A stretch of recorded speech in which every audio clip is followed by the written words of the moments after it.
for two.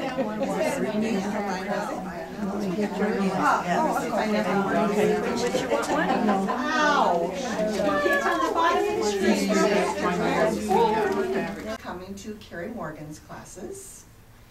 And actually, I think I think you'd come to a few classes and you came to Beat the Heat. Yes, which is our sewing retreat that we have in August. And she brought all of her Renaissance projects that she was working on. And we were all like, wow. I mean, I think we kind of knew that she did, that she did Renaissance things, but we'd never really seen her creating them. So, so we were just all totally blown away. I mean, because really the end of the Renaissance fair, so we may need to prop her up here a little bit. And I'm going to let her tell you the story of the festival and kind of her background of sewing, because she knows it better than I do. But I just know you are going to, it's a totally different kind of sewing, and how she thinks of the things and how to put them together. And I mean, sometimes because sometimes they're big bulky things and heavier fabrics and fabrics with nap and all those things that we learned about when we were taking sewing early on, and we kind of tried to stay away from because it was kind of scary. But we are so thrilled to have you. We really are. And it's just, I mean, as you can tell, her sewing is magnificent. So thank you for being here. I am what is known as by one of my protectors as Her Supreme Majesty Beatrix Diana, the Queen Mother. The King is my son. There's no one higher than me but God. That's how it goes in the Renaissance world. As you can see, I titled it Renaissance Clothing, or lovingly referred to as garb. It is not a costume because we live in this. We recreate to the best of our abilities, even though we are not reenactors. We're more fantasy fair. There is like Southern California, which will be celebrating its 50th anniversary, and it starts this Saturday. They are reenactors. There is a Queen Elizabeth. There is a Letty Nels. There is all the characters. Sir Walter Raleigh, Sir Francis Drake. Robert, they're all there. And they all have certain roles. We have a King William and a Queen Catherine, so we try not to include us into a historical type thing. But our entertainment director insists that our clothing be more period. So we're not going out and buying polyester and making skirts and everything out of that. So, and yes, after you live in it for 8+ hours a day, it is clothing. Definitely. Okay, now, let's see. Okay, the Renaissance. This is what I hope to cover today. Definition of Renaissance, the time period, the difference between the classes, both men and women, and recreating garb and construction techniques. Now, Renaissance means to be reborn. It's a rebirth. Dates from the 14th to the 17th century, although there are some historians who claim that it began in like 1000 and went to 1600. Some say it's a 200-year period, but for the most part, we go between the 14th and 17th century. It began in Italy and spread throughout Europe in the late Middle Ages. It's a cultural movement. When you think of that, think of the Gutenberg press just came out, so it made printing more accessible to the populations. The kings and queens who were once illiterate were now able to learn, to be educated. You had Copernicus, Galileo, you had all of this science, technology coming through, technology for that period. Things were being changed from wooden castles to stone. So you had a lot of different things. Your Gothic cathedrals that were built in the late Middle Ages and straight on through. So that's why it is a rebirth. It is recreating the classical Greek and Roman architecture and style. And of course, my favorite, it's the end of the Little Ice Age of the 16th century. Why do you think the heavy clothing and everything was in layers? So that was the reason there. Okay, the world according to class, 3 classes. You had your peasants. Before this, you had your peasants and you had your royal nobles. During this Renaissance period, you had your middle class began and proliferate.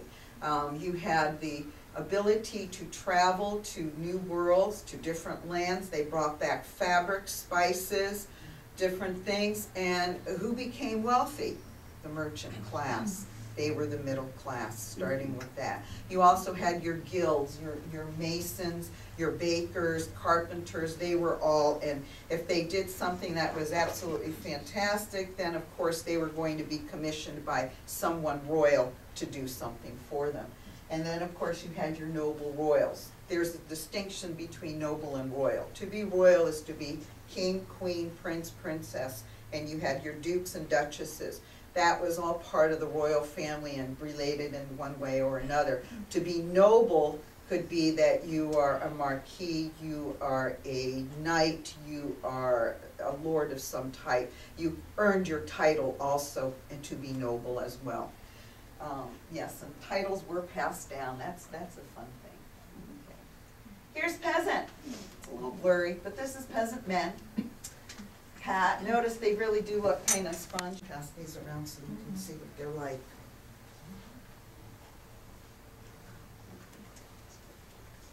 Let me see. No, those are more middle classy. Jerkins. Yes, definitely I have. There would be a jerkin, a man's jerkin, and his shirt.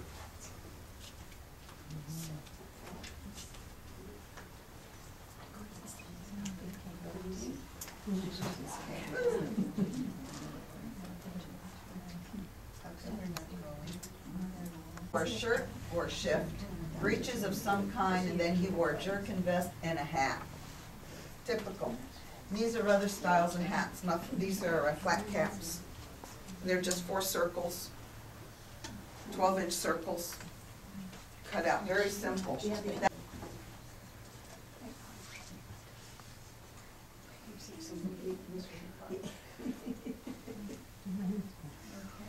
Here is a peasant woman. She wore a long sleeve chemise or shift, at least 2 skirts and or an apron, and then a tight-fitting bodice, and every woman over the age of 13 had her hair covered. And again,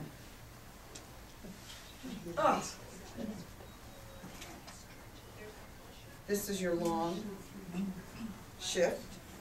They slept in this also. And then an overskirt. So, and that's the same as this. You have your, these are just overskirts and a short, this is a short shirt, and then your tight-fitting bodice. And then inside the house, they would have their hair covered like a snood. One of these. Wonderful. Oh, yes. Okay, the middle class, merchant class. They tried to imitate, why my lines are there? They tried to imitate the nobles and royals, but in a less fashion. There was something in place called sumptuary laws. So if you dressed better than your class, you were taxed on it. Oh, wow. Yes, but you can see like over here, he has a collar. He's tight-fitting the doublet, his breeches. He's got some hosen. The same thing, they wore ruffs here at the collar and the cuffs here. These are more like Venetians. They came tied at the knees, some type of a garter. Yeah, they were just like, I like the women. These were middle-class women. And again, they wore a chemise made of a finer fabric with a high collar and a little embroidery. Over the chemise, she wore a corset, bum roll, farthingale, and a less exaggerated style. There was an underskirt, or known as a forepart, richly decorated to her class. And then there was the overskirt that was gathered or pleated and full. She also wore an apron, and at her waist would be keys, because she was head of her own household. And bum rolls. Oh my God. Oh wow. Bodice. This is on someone. This is not a child. This is someone I know who actually fit into this. Wow. Wow. This is reversible also. We made those reversible. Yes, it's a lot of fun. This would be more merchant men class. It had buttons. Buttons were also a decoration accessory. I do. Hi, Susan Musil. I don't know if you're an ASG. She's been an ASG for many years. She was on the board. She made these. Here's a question, was the bum roll below, just kind of on the top of the hip? Right, yes. Right there. It's supposed to take the weight of the fabric off, and then for the middle class, it allowed the skirts to drape down and over. Right. This would be more middle class. This would be a little bit more peasanty. It was rough, sewn and hewn. And then this would be more middle class because of the trim and decoration. And, right, you know, hey, we cheat. That is a cheat. Those, Susan Musil did the sewing. Back Oh, back in then? time. They would either have a tailor, it was usually a man who did the sewing, and a woman would do decorating. She might do the embroidery. Okay. But it was basically a man, and then of course the women did weave. And so, yeah. That is, oh, and if you were a peasant, you would be making your own, or you would be getting hand-me-downs from someone else. But when I did my presentation, it was nice. I apologize for my little things. The laced-in sleeves matched over the plain fabric and over, oh, I know why, and decorated the under part of the skirt. This is a four-part here.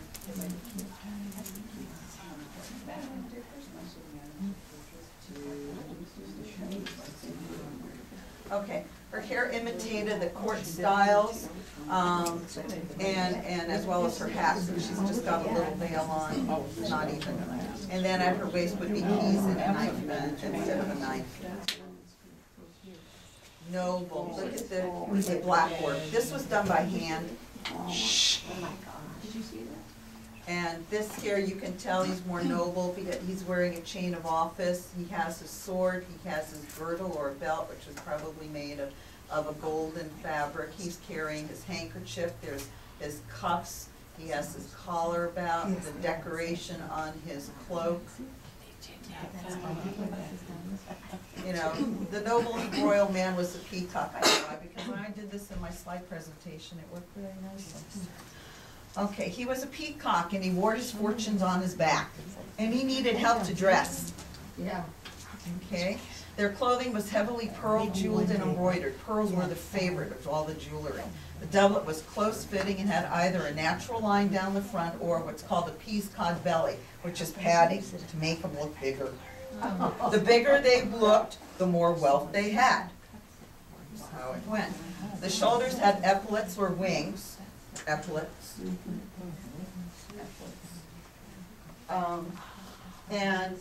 To make them look wider and conceal the ties of the sleeves, like I have my sleeves tied. This is so yeah, it hides it. And then below the waist he wore slops, Venetian breeches, or canyons, and those are all different styles of men's pants. Look at this is slashed and puffed. Oh, thank you. It's slashed and puffed. So, and that's a lot of work right there to come through. Look, this is a very famous portrait, and I have to say, he has a cod piece right there. And the cod piece is, the older he got, the larger his cod piece became. First of England, notice how his clothing style is changing a little. These are still breeches, they're canyons. This is Edward, Henry's son. This is him as a child. And still notice how richly dressed he is.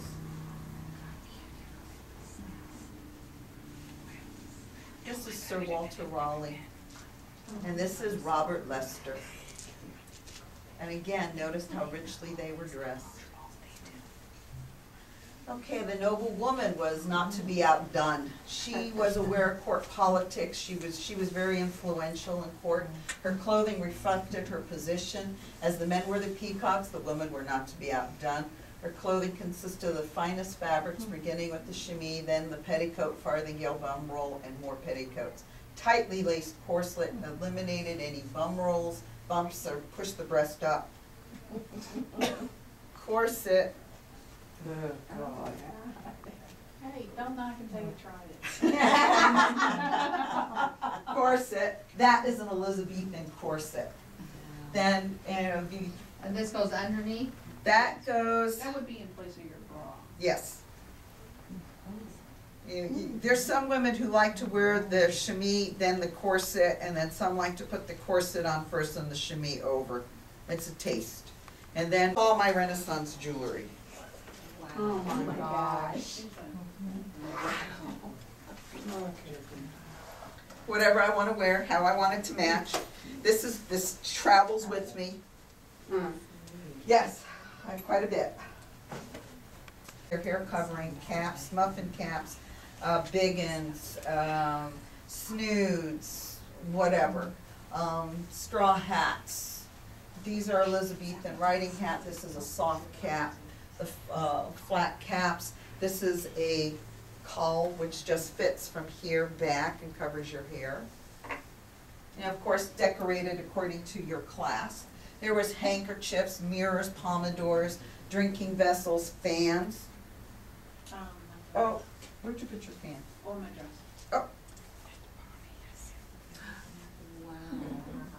Oh. there's a woman who does make those. And then hankies, and this is my favorite. Can you tell me which was hand and which one was machined?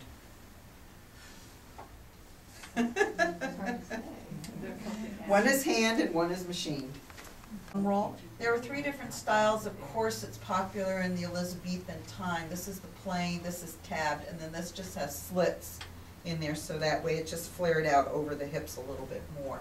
Then this is called a partlet. In Tudor times, this was worn over the bodice. It would be worn over this, and it was just to protect the chest from cold, and it would tie underneath the arms. In Elizabethan times, they wore it underneath the bodice, but it's still tied. I cheat. I make mine kind of part of my shirt. Those are cheats. Then this is one type of a chemise, and that's another. And then this is either your farthingale with your hoops, and it's also part of the forepart, because the forepart would then be the decorated piece of fabric that would be pinned to the front. And then these are some of the costumes. I love this. This was all done by hand. All that work done by hand. This is either Elizabeth at a very early age. I think this is more. It's Elizabeth. It's Elizabeth, yeah. And then I'm not sure who this one was, but I just thought it was cute because look at the pants. And then this here. This could weigh like 45, 50 pounds. Yeah. And Elizabeth, this is the Armada portrait of Elizabeth. And these here, they get these folds. When we recreated this at the Scottsdale Museum, and then it was also presented at the Phoenix Art Museum by a friend of Anna's and mine. Her name is Sarah Grace. She made this, and it was the dressing of the Queen. It was the 400th anniversary of her death, and they had this. And all of these little hoops, they're pinned. All these pleats, they're pinned to go around. Popular fiber for the nobility. It was the base for taffeta, satins, gauze, and velvet, and served as the ground for cloth of gold and silver. It was usually imported from Italy or Spain. Then linen was used for undergarment shirts or shifts. It was fine and delicate and came from Flanders or Holland. It was used as linings and interlinings, and then skirt like this. And some of those muffin caps there, that is from the linings for draperies to obtain that real fine linen look. That's what that would be from. Wool was the most practical and popular, especially in England, because they harvested the wool and then sent it to Flanders, and then Flanders would go ahead and weave it and send it back. So you had trade there. And it was best the weaves could be as expensive as a silk or linen, and wool was combined with silk and linen to produce blended fabrics like serge and grosgrain. I just picked some out. I just thought, Dying Spaniard is just, you know, gray, light, and greenish. Puke. Yeah. They called it like they saw it. You know what else did they say? Popinjay, green, yellowish. Watch It was blue, greenish. Peas porridge, primrose, goose turd green. Rat doing construction. Here we go. Are we reenactors or are we theatrical? You know, what we do is we research through portraits, through literature. This is one, patterns of fashion. And this here is this. Janet Arnold is a costume historian. She, when they exhumed graves, they would call her in and she would write a detailed description of the fabrics and the construction and everything, and that's what this book is. Oh my gosh. It's called Queen Elizabeth's Wardrobe Unlocked. This book is out of print. This book is very expensive if you find it. But it goes, apparently, Elizabeth's wardrobe was saved over the centuries, and this is also part of it. And she has a number of other different things. Her Spanish tailors in here about how he crafted. The weave of the fabric was 30 inches, 24 inches, whatever the size of the loom was the width of the fabric. So you had to go ahead and piece things, as we did on this here, because it wasn't wide enough, so there's gussets in the sides. But you would never notice it unless I tell you. It's part of our more costumey than what we're trying to achieve.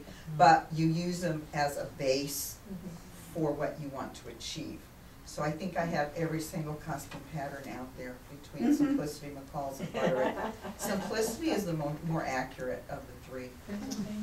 To recreate a real person like Elizabeth I, or one of her ladies in waiting, or are you coming up like myself with Beatrix Diana? There was no Beatrix Diana, so I'm just recreating it. And then once a character's selected, sketch a design of what you wish her to look like or him to look like. So that way you have a better understanding of where it is. We need to sketch because we have to turn that into our entertainment director for approval. Plus we have to turn in swatches of our fabric to see if it will be approved. And I'm fortunate that our entertainment director realizes that I kind of know what I'm doing, so she kind of leaves me alone. Okay, then you choose the fabric according to the class. Remember, no polyester. How is it going to be trimmed and jeweled, and what will it be worn for, and how long are you going to be wearing it? If you're going to be doing a stage production that's only a couple of hours, well, you know, hey, you can do a lot of little cheats. If you're going to be living in it, you got to make sure it's comfortable and durable and can withstand all the pressures. How are you going to accessorize it? You know, fans, cuffs, jewelry, earrings, necklaces, you know, all of that. How do you wish to do that? And then even like buttons were a more upper class, middle into upper class. So that's why you'd see a lot of buttons on it that, you know, we're showing our wealth. And then always reference books. And I have a selection of some of my library here.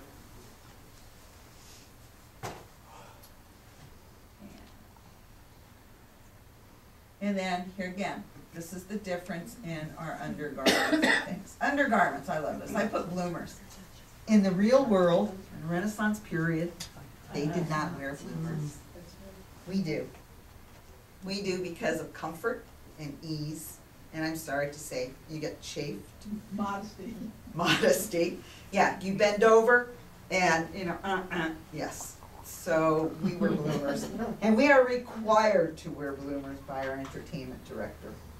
So, and then your farthingale, your bum roll corset, your chemise, which if you're reenacting, you'd be long.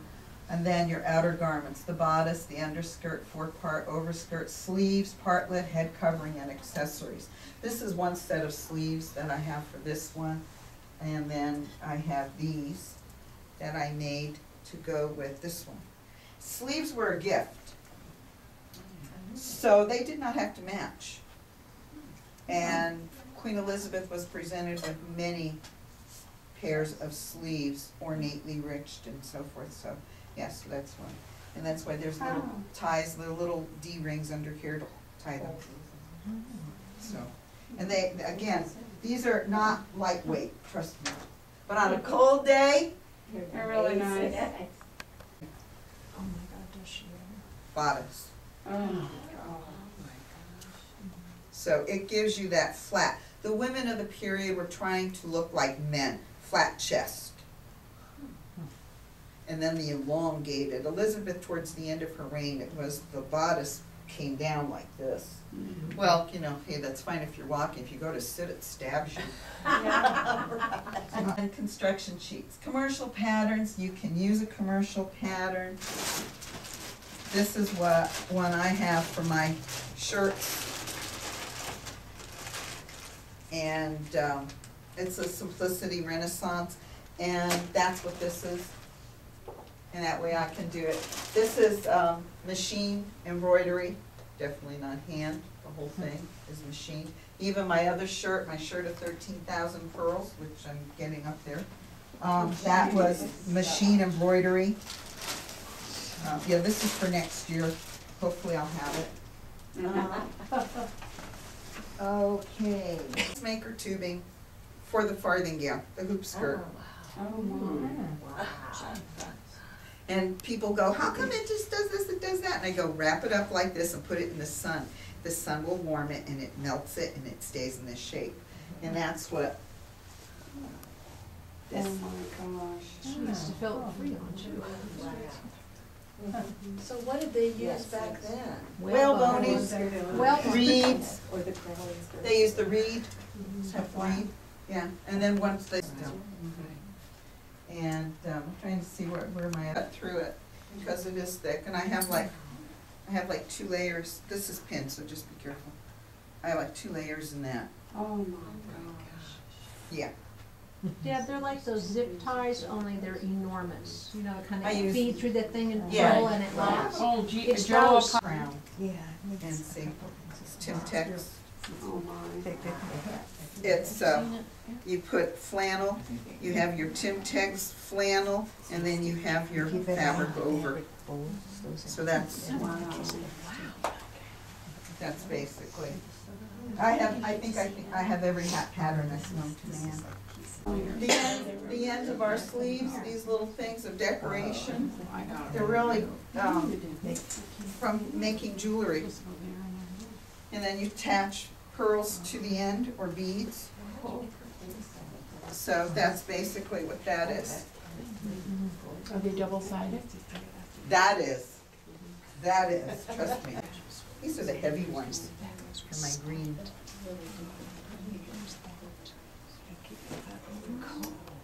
They're decorated, the jewelry tips on there.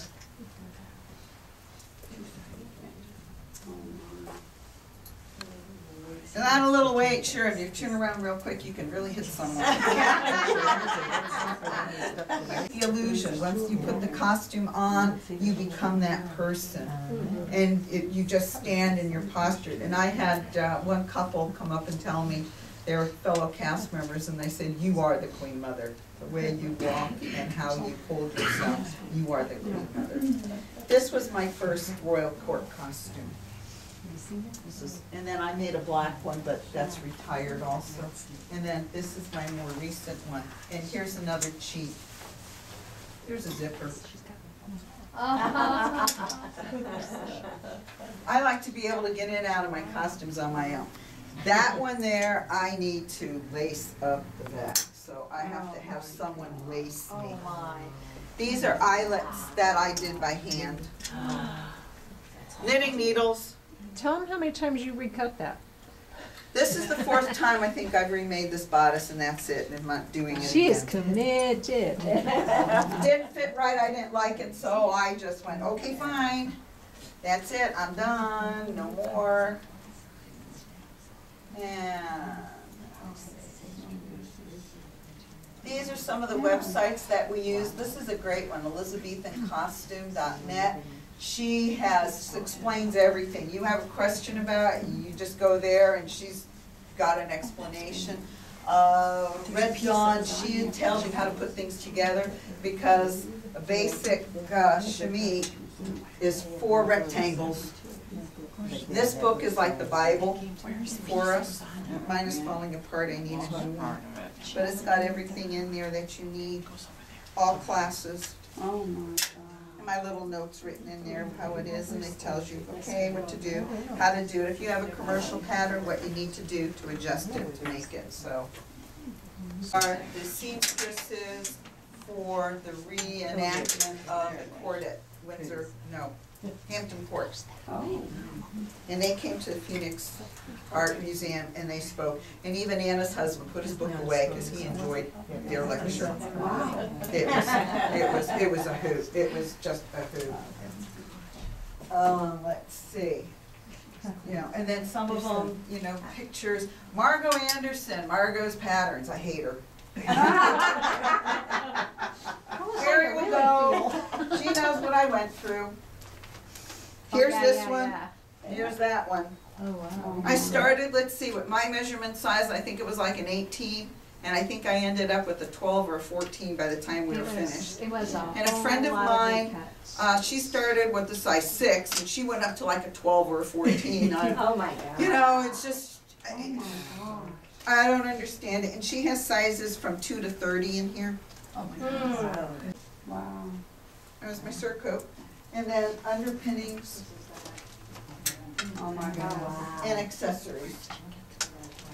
And these patterns come about, these are like, I think, $140 for the whole set. Jeez. Yes, yes. And I will tell you, oh, here it is, these are my cable ties. Cable ties. That's what I use for boning. Yeah. That's what I use for boning. I think the best bodice pattern that I've ever had is where I've been duct taped in a t-shirt. It fits. To make a dress for him, help. Yeah, and I'm going to do that. I have one, and I'm gonna have to just reconfigure it a little bit, but I think I'm gonna make that one, because at least I know it fits. These, I'm tired of making it nothing costuming for the years 1550 and 1580, patterns of fashion, the Tudor tailor, those are a lot of my references. Lady Anna Stewart, cousin to the Scottish crown, we keep an eye on her. And that is me in my green. Wow. No, Emma, that turned out so great. Yeah. We don't recognize people without their clothes on. Yeah. That is true, that is so true. And then the other little things that I make are, I can hang them from my belt. Actually, a woman of class would have a servant carrying a basket as she went about, but since we are 21st century people living in a 16th century world, we just kind of do it on our own. So I have pouches so I can put things in. That little thing called a cell phone. Oh, yeah. That's what I usually keep in here, put it on vibrate so I can at least feel it. Through all the fabric, Yes. or here go. Yeah, it just buzzes, vibrates a little. Whoa! I'm gonna go. But anyway, you can see the differences in classes. The men's were more middle class, but that's basically what we do. These are my snoods that I use. I have mine very fancily decorated. The gold snood, that's cool. Yeah, I wear these under my hat. These are, as I said, this is the Elizabethan riding hat, and this is a soft cap. And you can see the caul on the back of this. So it just fits and holds the hair in place. And then I like this because out here you need shade, you need protection, you need something. So the other thing that I do in order to obtain that is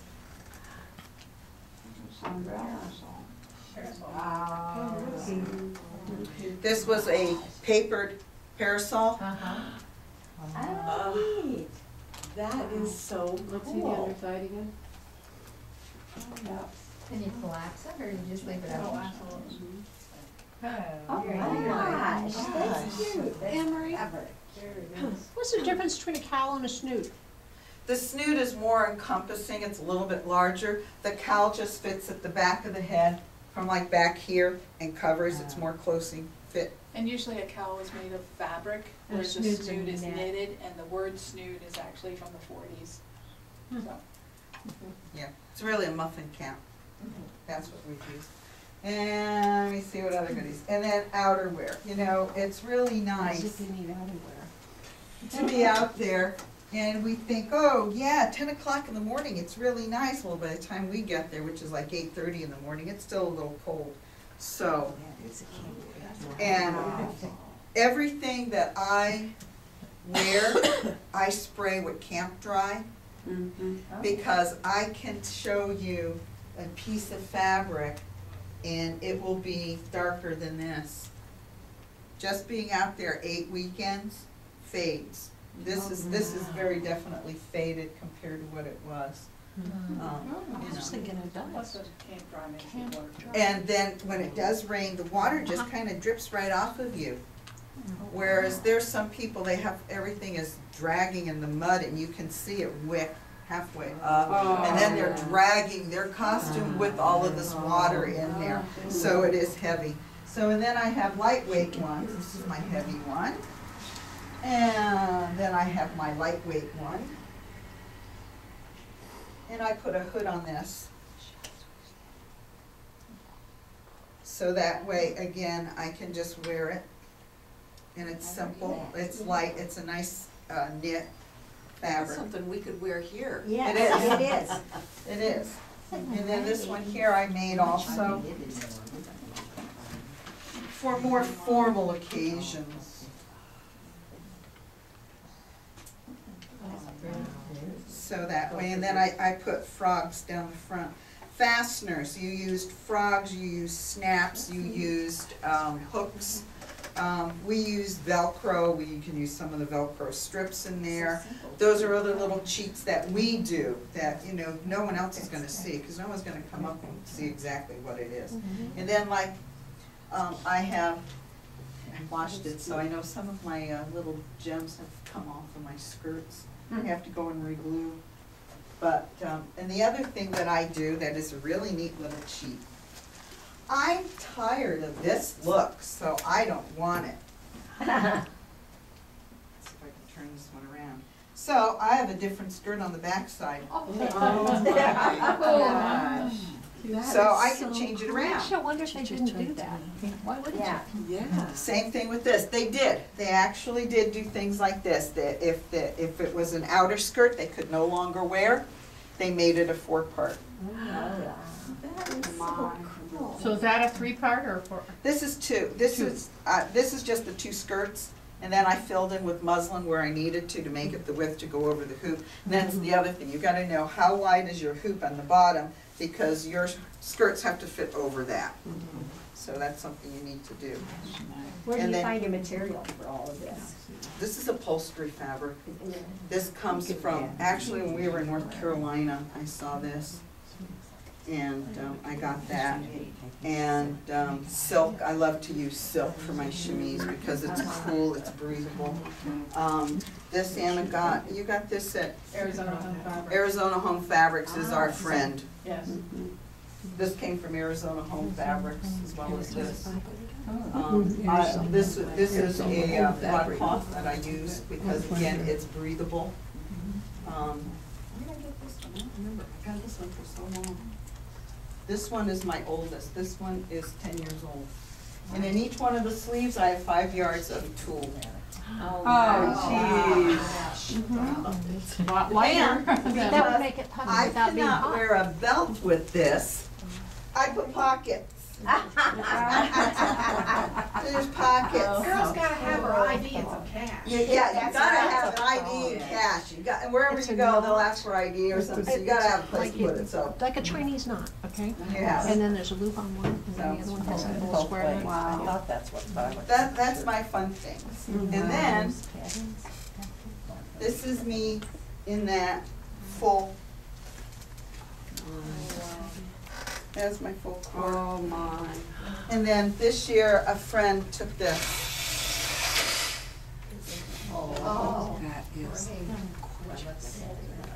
The tall hat, and I look like a pilgrim. But we make feathers that will just pin, Oh, how neat. so it just make it a little bit more appealing. And even the sumptuary laws applied to the feathers, because certain people couldn't wear pheasant feathers because that meant you killed a pheasant, and peasants weren't allowed to do that. Oh my goodness. Peasants couldn't kill pheasants. Yes. And I got started with greyhounds. Someone at the time, she was from Southern California, and she enjoyed the Renaissance Fair and approached the general producer with just standing up by the adopting and retired racing greyhounds with her dog, and he said, "Oh, I'll give you a booth." Welcome to the world of Renaissance, and that's why the reversible bodice, they're size 4 to people who are size 22. So what you do on the peasant bodices, it's really easy. You just make panels and you grommet, and so you just keep attaching the panels. Cool. They go around. So that's how I got started. And then I have some pictures of, like this would be a middle class couple. That's a middle class. And this is a friend of ours. She purchased her costume, and that was my dog. And here's the good, our first Lord Mayor, and he's very richly dressed and attired. And there I am. That's a middle class costume. So Water bottle of today. correct. So we had special mugs. Now I have wooden goblets that I use, And it just slips in like a. and I have a special goblet holder that I wear that's made of leather. Yes, my dog loves leather. My dog has a leather fetish. Oh, that is Oh, great. Yeah, Anna knows. She ate a pair of her shoes. My clock's from the Czech Republic. I Yeah. needed Oh, I needed this picture to put in our email newsletter. This is fabulous. Isn't that a beautiful photo? So that shows you all the jewelry and things that you wear. At least you made sure there was not a pair. There's a matching Single. So how long have you been doing this? With officially as being in Mayor's Court and Royal Court, 13 years, and then 4 years with Greyhounds, so 17 years total. Way. But I found that the strings just hit my shoulders, and with the bodice on, it was uncomfortable, so I went to the elastic. And as we say, that's a cheat. Nobody knows it. Nobody sees it. All they see is what the outcome is. This is cuff inside and out, so that way there's no seam showing on it. And this is my favorite because I do not like the sun being on my back. And so I made this one to go with that as well. You know, and you know, that's it. You're just, the partlet comes in great for that. On some days, it's fine wearing this, but then again, Anna has a collar on hers, and that is to help keep the sun off her back. You know, that sort of thing. This is where my suntan is right there. It's referred to as a. But what you do is you take the elastic cording, and you go up through the button, back behind, go up through the next grommet, through the button, back behind, and you do that. And then you tie it so that way the buttons are there, and you put your string behind the buttons. The buttons are movable. Yeah, and I usually do a double ladder lacing because they have different kind of lacing. But I can only do that while it's on me. I can't put it on the mannequin, so that's how I have to lace it. Yeah. And then we also cheat because, like, this is an expensive fabric, so you're not going to see the body of it, so we just use a plain fabric here and use the sleeves. Same thing with mine, the chemise. When I have real pretty fabric, it will be that, and then my sleeves and the yoke, and then the body of it is just a plain fabric. For that, the fore part is just a triangle of fabric, and then it's leftover sheet. Oh, yeah.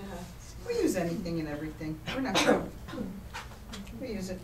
Now, is it your expense to make the costumes? It is ours. And the other thing that I do, as soon as I get my fabric, I serge it and I throw it in the washing machine.